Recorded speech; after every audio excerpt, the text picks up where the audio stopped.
Friends, hope you're having a fabulous Friday.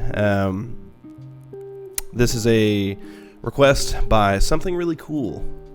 This one's for you. This is John Frusciante, Bedroom Lick. We're going to get right into it. Please leave a like, please subscribe, please comment, leave your suggestions, leave your requests. Let's do this.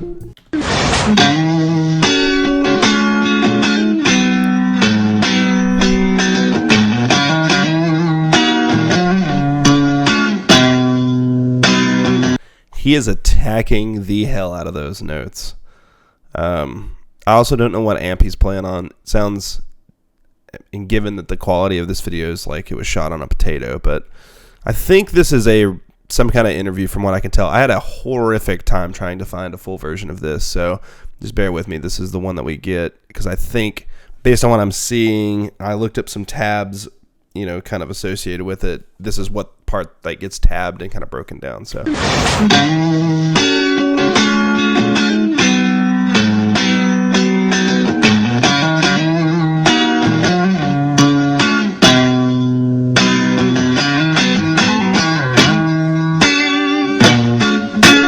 For somebody like John, it's probably a little different because for him it's been much more sudden. It's much more sudden for him. I said for Chad, it's different too because Chad's been playing in bands since he was a little kid. And this is John's first band he's ever been in. Let's talk about Soy first. Hold on a second. Okay. Whoa, Mm-hmm. Why do you think? let's go back. Autoplay. This is like super Hendrixy vibes. Kind of mixed with a little bit of Under the Bridge. Honestly, I don't think it's the same. It's not the same chord progression. But I think that's kind of what he's going for. A lot of some of the riffs. I'm not going to say a lot of the riffs. Some of the riffs that they wrote, like Under the Bridge being the big one that kind of stands out to me, have some kind of Hendrix influences on it. He is like really, really, really digging into this, and it's super unfortunate because you have a hard time hearing what is actually like what he's actually playing because they play the interview over it. And this has become like a cult phenomenon. Like everybody talks about this riff apparently from what I found on the internet. Let me see. This guy made a cover.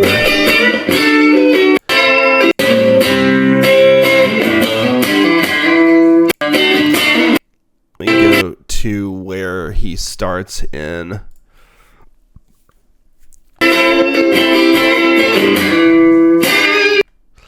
Yeah, so he's playing, I think he built around those chords and played a full version that's like 5 minutes long. I just want to hear something to kind of fill in the gaps because I was having a hard time hearing what's going on in the background.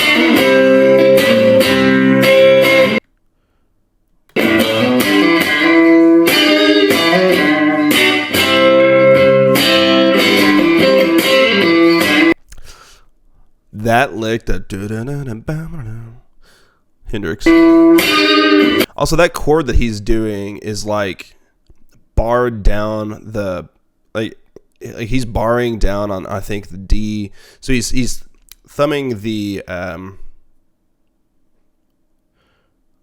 think I'm having a stroke. He's barring down the B note on the E string there with his thumb, which is a bit like Hendrix does it, Mayer does it, like a lot of Strat players do it. I don't necessarily know that it. Like I do it whenever I play my Strat sometimes, but I also do it so like I don't do it sometimes.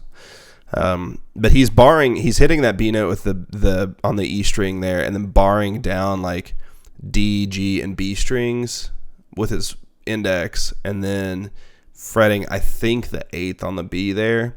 So it gives you this kind of like dissonant sound. I'm not sure what chord that is. I'm not a big music theory guy, and I just haven't learned it. I think it's got its place, but.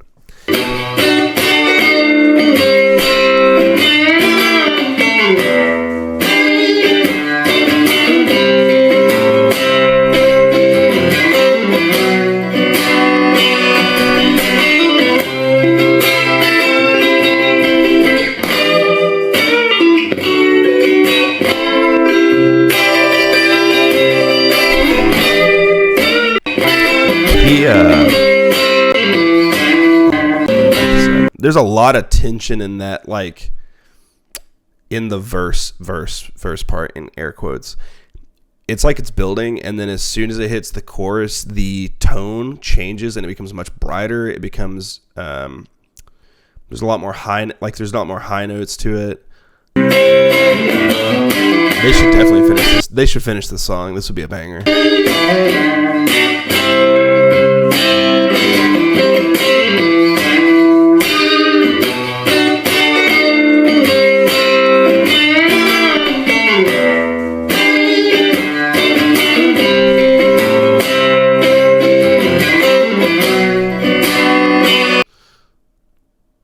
I feel like that chord right there is like, if this song was a sentence, that chord is the but. So like the first part of the sentence could be, sad, or like things aren't going well. And then that chord that he just hit, I don't know if you heard it. So he's in a C right there, right? So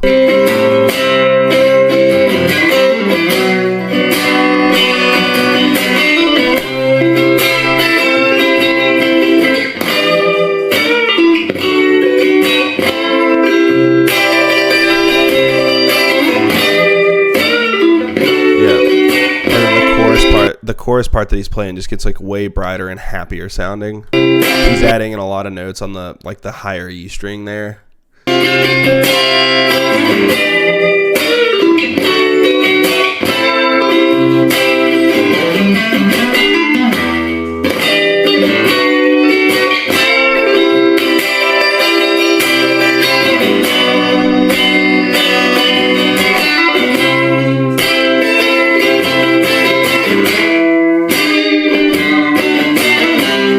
Man, this is like quintessential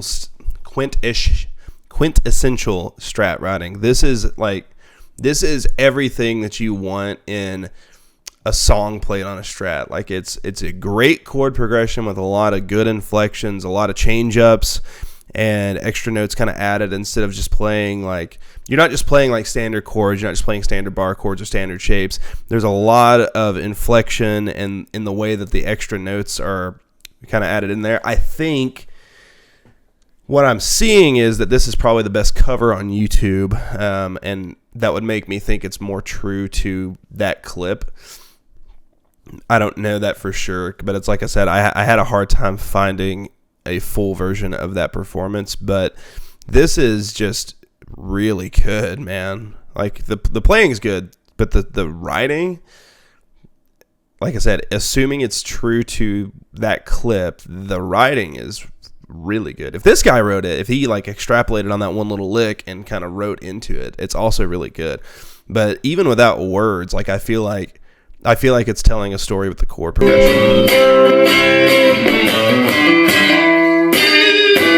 And he's also in the neck position there, so a lot of times people hit the 4 on the Strat. Like I like using that position.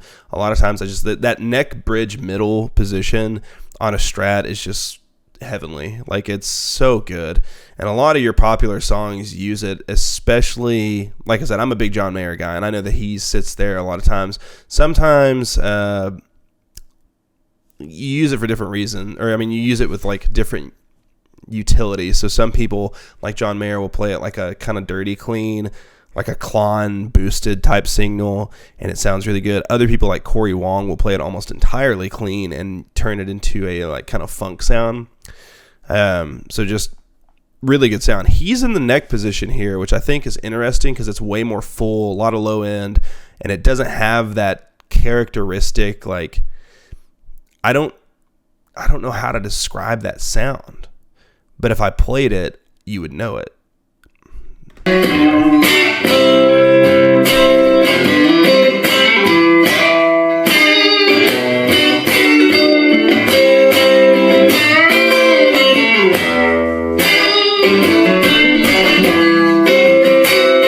There's a lot of double stops in there, like another Hendrix thing.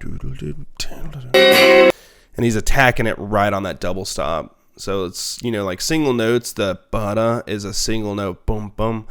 And then as soon as you hit that double stop, it's wham! Like da-da-da-da-da-da-da. I don't know if you can hear that.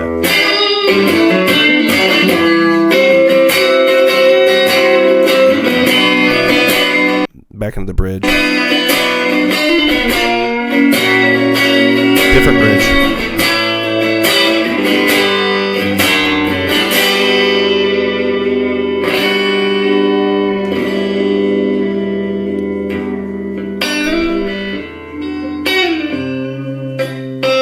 Yeah, I think I don't know if he's extrapolating this or if there just exists another version of this song, but this song would be really good. I think as an instrumental, it would be good, honestly. I think it kind of reminds me of, not necessarily the same, what's the word I'm looking for? It's not like this. It doesn't sound similar to Lenny, but it gives me the same vibe as Lenny. Like I can listen to Lenny by itself. Like I don't need vocals. I cue that up in the car and just listen to it. It's just a good song. Like it conveys a story just by itself. No vocals needed. And that's what I'm getting from this tune right here. Like there's no vocals, but it's got great inflection, great chord progression.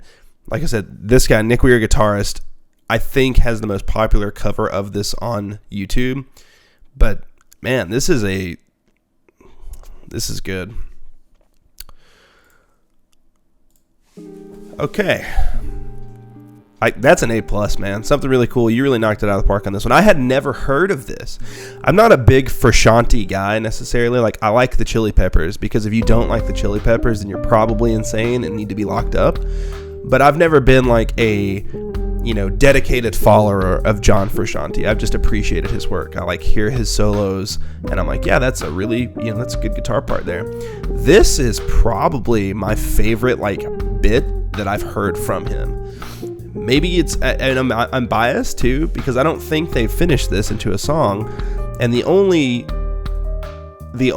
version that we have of him playing it, to my knowledge, like I said, leave this in the comments, because I would be super interested. Sorry, my eyes itching. That's poor form. I would be super interested in hearing him play this with better quality in a full version, right? Because the original video, that little clip there, was only 30 seconds, and then maybe there's a whole interview where it's kind of just playing along in the background. But this would be really good.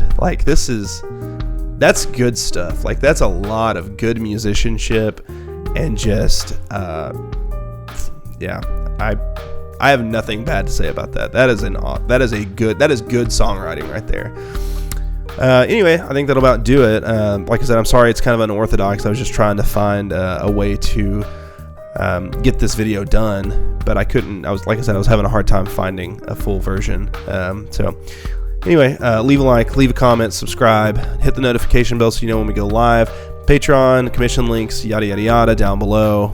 Camera stuff, mic stuff. I'm probably going to add in some guitar gear. So I just got a big, I want to say a shipment. I don't own a store, but I just got a big shipment in of some stuff that I've been looking to get for a while now. So might add that in the descriptions here later on. And every single time, keep rocking, keep rolling, playing jazz if that's your thing. We'll catch you next time.